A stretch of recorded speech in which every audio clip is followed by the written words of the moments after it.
Alright, so hi guys, welcome to my page, EdisonFPV. Today we're just going to talk about the Hornet 3-inch. This is G1.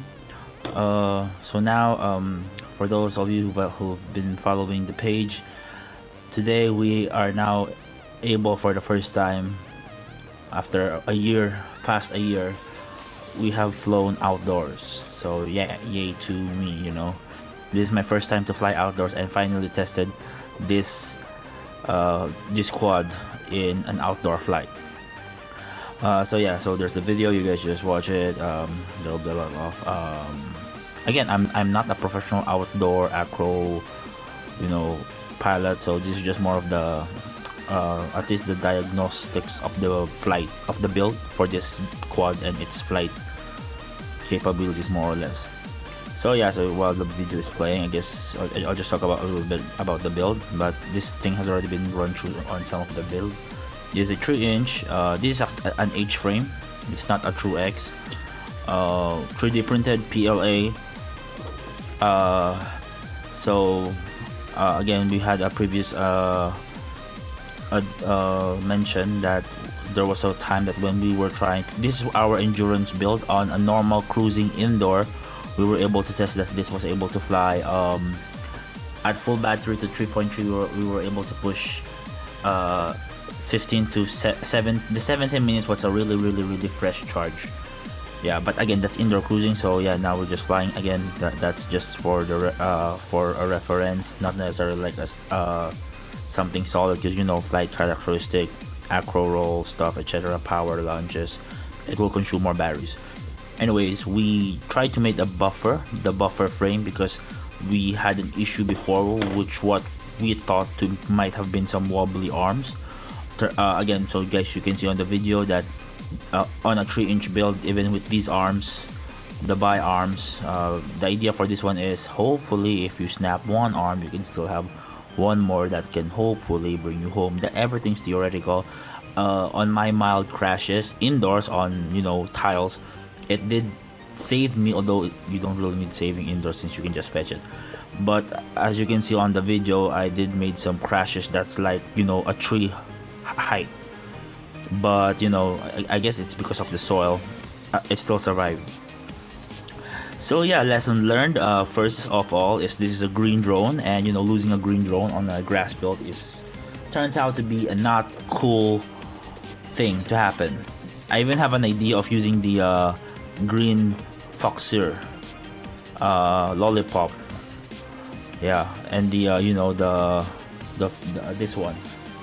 I'm planning to transfer this one to this one using the Banshee frame. But yeah, so I'm now starting to have second thought on these build. Although again, maybe for a city flight is cool, the color looking, but I might change color. I don't know. Maybe return to the blue one if you guys have seen that. Yeah. So again, nothing much really. I'm really happy to have flown this outdoors. I now really also appreciate that I need to add a buzzer, because yeah, I did try. Finding this one was really difficult. I like the range, XM Plus. Might change it to a TBS Nano, but yeah, for now, on the video, quite happy with it. One thing that I might be able to again maybe add points regarding the Foxeer lollipop. I flew this one as well today, on this day, wherever you're watching this video. Okay, this is the 3-inch duckhead wannabe. This is the wannabe drone. I was supposed to test it. When I was flying it, the FPV cam is pretty much stable, but the action camera has its sort of not huge wobble. Maybe I'll just say jello. But yeah, I'll just make this maybe use the block type rather than this one.